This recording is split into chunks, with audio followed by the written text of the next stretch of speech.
அன்பு உறவுகளுக்கு வணக்கம். எங்கள் கண்மணியும் அன்பும் ஒன்று சேர்ந்து கிளம்பிடுறாங்க. சந்தோஷமாக பட்டே கிளப்புடா அப்படிங்கிற மாதிரி.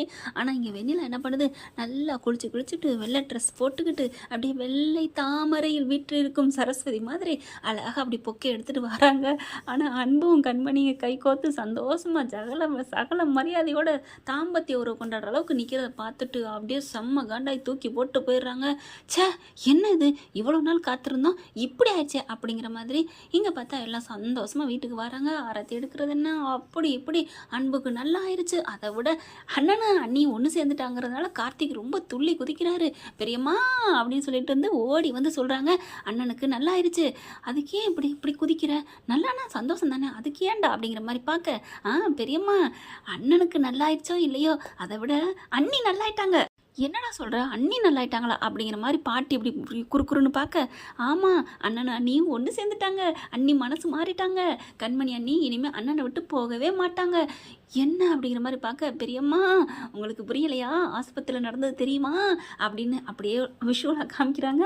அப்படியே போயிட்டு முத்தம் கொடுக்கறது என்ன, கட்டி பிடிக்கிறது என்ன, அப்படியே தலகாணி ஆஸ்பத்திரி தலானியோட பார்க்காம தோளோட தோலை சாஞ்சுக்கிட்டு தலையோட ரெண்டு பேரும் டச்சிங்கில் படுத்துக்கிட்டு அவ்வளோ, அதாவது அன்பு தாங்க அந்த இடத்துல மேலும் இனிக்குது.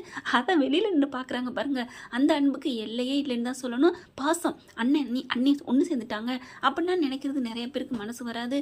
அதுலேயும் அவங்க அண்ணன், அவங்க பொண்டாட்டி எல்லாரையும் கூப்பிட்டு வச்சு காமிக்கிறாரு கார்த்திக். உண்மையிலே தம்பி உடையான் படைக்கு அஞ்சான்னு சொல்லுவாங்க. லட்சுமணன் மாதிரிங்க, ராமருக்கு எப்படி கிடைச்சாரோ அந்த மாதிரி தான் கார்த்திக்னு சொல்லலாம்.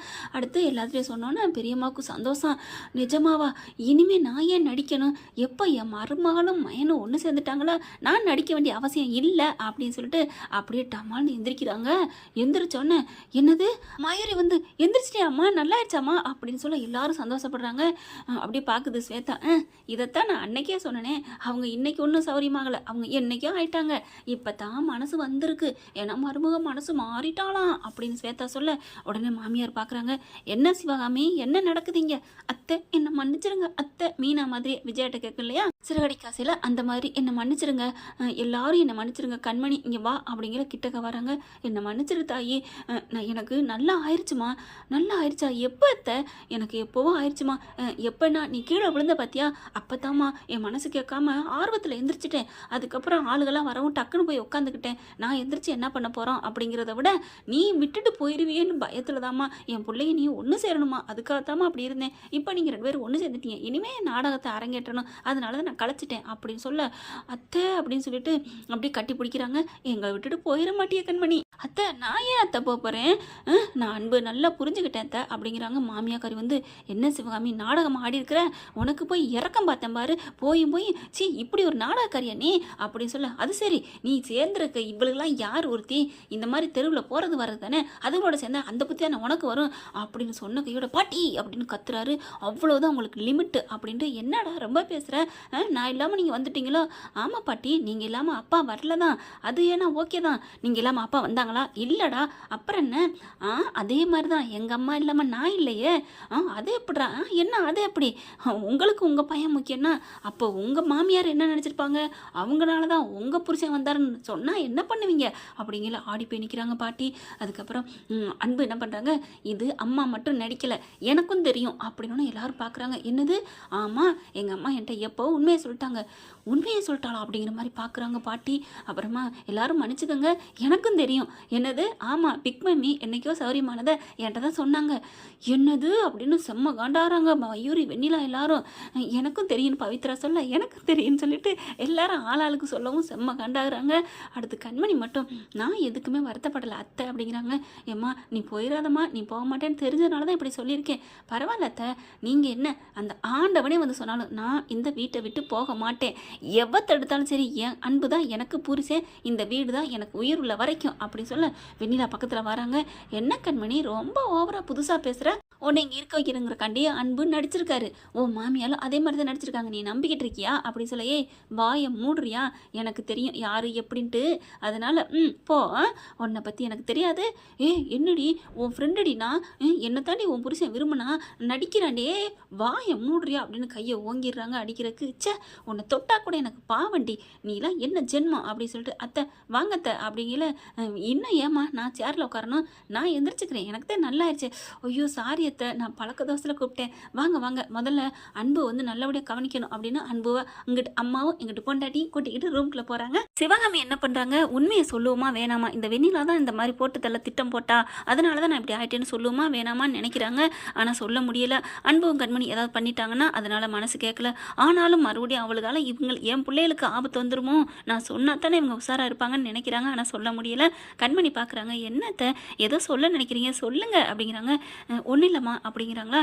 என்னத்தை இல்லைம்மா, நான் இந்த மாதிரி ஆனதுக்கு என்னை ஆக்சிடென்ட் பண்ணதுக்கு காரணம் யாருன்னு தெரியுமா? இல்லைம்மா தெரியலம்மா அப்படின்னு சிவகாமி சொல்லி மழுப்பிடுது. அப்புறம் கார்த்தி வராங்க, பவித்ரா வராங்க. அண்ணே அண்ணி அக்கா அப்படின்னு சொல்லிட்டு கட்டி பிடிச்சிக்கிறாங்க. அண்ணே சாதிச்சிட்டியே, சரியான ஆளுண்ணே, எம்மங்கிட்ட போயிட்டு உசுரை திருப்பி கொண்டாந்துட்டியே. அம்மாடியோ அண்ணி, நீங்கள் கிடைக்கணுங்கிறக்காண்டி அப்படியே பிரிச்சா வண்டியாக ஐஸ்கிரீமு இனிப்பு அள்ளி தின்னான் தெரியுமா அண்ணே, நான் எவ்வளோ சொல்லியும் கேட்கல தெரியுமா. அடிக்க நீ வர அப்படின்னு தோளில் அடிக்கிறாங்க. என்னடி அடிக்கிற அப்படிங்கிற மாதிரி பார்க்குறாரு. பின்ன நீங்கள் பாட்டுக்கு இப்படிலாம் தின்றுக்கீங்களே, இது நியாயமா? அப்புறம் நான் என்ன பண்ண முடியும்?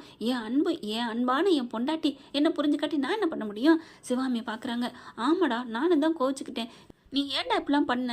உனக்கு ஏதாவது ஆயிருந்துச்சுன்னா, இப்படி ஏதாவது ஒன்று கிடக்க ஒன்று இருந்தால் நாங்கள் என்னடா பண்ணியிருக்க முடியும்? அம்மா அதெல்லாம் ஒன்றும் ஆகாதும்மா. எப்பட்றா என் உசுறு தான் கண்மணிக்கிட்ட இருக்கேம்மா, அப்புறம் எப்படிம்மா அந்த உசுறு போகும்? அவள் மனசுக்குள்ளே இருக்கமா பத்திரமா போட்டி வச்சுருக்காம்மா அப்படின்னு சொன்னோன்னா கண்மணிக்கு வெக்க வருது. ஐ அண்ணி வெக்கப்படுறாங்க அப்படின்னு ஒரு இடி இடிக்க அப்படியே அன்பு மேலே போய் விழுகிறாங்க, அப்படி சாஞ்சுக்கிறாங்க.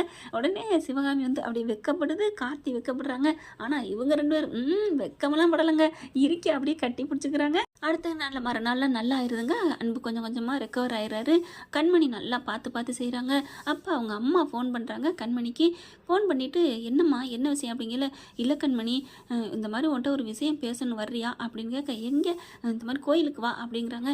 சரிம்மா நான் வர்றேன், உங்ககிட்டே ஒரு முக்கியமான விஷயம் சொல்லணும். என்னம்மா அப்படிங்கல. வர்றேம்மா வந்து சொல்கிறேன் அப்படின்னு சொல்லிட்டு அன்பு கூப்பிட்டுட்டு கிளம்புறாங்க. சிவகம் என்ன பண்ணுது, நானும் வர்றேன் அப்படிங்குது. இல்லை அத்தை நீங்கள் இருங்க, நாங்கள் மட்டும் போகிறோம். இல்லைம்மா நானும் வரேன் அப்படிங்கிறாங்க. இங்கே கோயிலுக்கு போயிடுறாங்களா. கோயிலுக்கு போனால் அவங்க அம்மா இருக்கிறாங்க. என்னம்மா அப்படிங்கிற கட்டி பிடிச்சிக்கிறாங்க. என்னாச்சும்மா என்ன அப்படிங்கிற. இல்லடி உங்ககிட்ட ஒரு விஷயம் சொல்லணும். மாப்பிள்ளையோட வந்திருக்கிற, ஆச்சரியமாக இருக்குது. அப்போ மாப்பிள்ளை நீயும் அதாம்மா உங்ககிட்ட ஒரு விஷயம் சொல்லணும்னு சொன்னேன்ல, என்னடி விஷயம்? நாங்கள் 2 பேரும் ஒன்று சேர்ந்துட்டோமா? என்ன கண்மணி அப்படின்னு சந்தோஷத்தில் பூரிச்சு போய் கண்மணி அம்மா கேட்குறாங்க. ஆமாம்மா, எனக்கு அவர் மனசு நல்லா புரிஞ்சு போச்சுமா. அவர் என்னை மட்டும்தாம்மா விரும்பியிருக்காரு. அந்த வெண்ணிலா ஏமாத்திருக்காமா, அப்போவே வேணான்னு சொல்லியிருக்காமா. என் அன்பு நோயாளவன்னு சொல்லிட்டு வேணாட்டு போயிருக்காமா. அப்படிப்பட்டவளை போய் எப்படிமா என் புருஷன் ஏற்றுக்குவார்? அது தெரியாமல் நான் ரொம்ப நொந்துக்கிட்டேம்மா, நான் ரொம்ப நோகடிச்சிட்டேன் என் அன்பு மனசை. அவர் உயிர் பொழைச்சி உயிர் வந்திருக்காருமா. என்னடி சொல்கிற அப்படிங்கல. ஆஸ்பத்திரிக்கு போன விஷயம், வீட்டில் நடந்த விஷயம் எல்லாத்தையும் சொல்கிறாங்க. அப்படியே ஆடி போகிறாங்க. அப்படியே ஏண்டி உனக்கு நல்ல வேலைடி, உன் நல்ல மனசுக்கு ஒன்றும் நடக்கலைல. அதை விட என் அத்தை குணமாயும் குணம் ஆகாத மாதிரி இருந்தாங்க தெரியுமா? என்னடி சொல்கிற? நான் கேட்க நினச்சேன் உன் அத்தைக்கு நல்லா ஆயிடுச்சான்னு அப்படிங்கிறாங்க. நல்லா ஆயிடுச்சுமா, அவங்களுக்கு எப்போவும் நல்லா ஆயிடுச்சான். ஆனால் நான் ஒன்று சேருங்கிறக்காண்டி பெத்த தாயை விட எவ்வளோ வேண்டுதலை நிறைவேற்றிட்டு இருக்காங்க தெரியுமா? அப்படியே மாடியிலேருந்து விழுந்தப்போ கூட அப்படியே வாயை திறக்கலமா அப்படிங்கிறாங்க. இப்போ அது புரிஞ்சுக்கிட்டேம்மா. அது சரிம்மா, நீங்கள் என்ன இங்கே வர சொன்னீங்க அப்படின்னு கேட்க, ஆமாடி இங்கே வா அப்படின்னு சொல்லி கூப்பிட்டு போகிறாங்க. வாங்க மாப்பிள்ள அப்படின்னு கூட்டிகிட்டு போயில அங்கே ஒரு சாமியார் இருக்காங்க. என்னம்மா இந்த சாமியார் ஒரு விஷயம் சொன்னாரடி, கேளுடி அப்படிங்கிறாங்க. அப்போ தான் சாமி, என் பையனும் என் மருமகனும் என் மகளும் வந்திருக்காங்க, உங்கள் வாயால் சொல்லுங்க அப்படிங்கல. அப்படி பார்க்குறாரு. நான் ஒரு முறை தான் சொல்லிட்டேனே தாயி, நீ சொல்லிக்க அப்படிங்கிறாங்க.